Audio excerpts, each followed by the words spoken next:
Hey, welcome back to another CAD tutorial. So last time, you learned how to make a basic sketch and use the sketch HUD.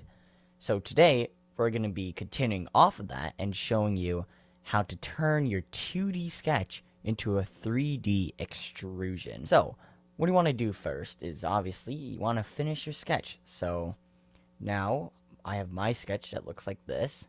What you want to do is just go up here and right next to your create sketch, you're going to click on extrude.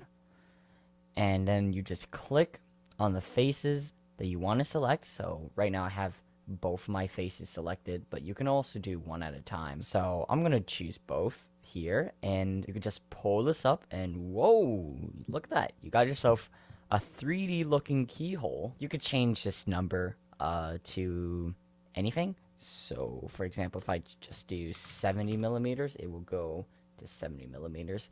And also, you can enter a negative value if you want it to face the other way for some reason. But I'm going to keep it like such. And now we have our extruded sketch. And this is going to be really important for any future CAD that you do, because everything you make in your sketches will eventually have to be transferred into a three-dimensional figure. So extruding is just your way of doing that.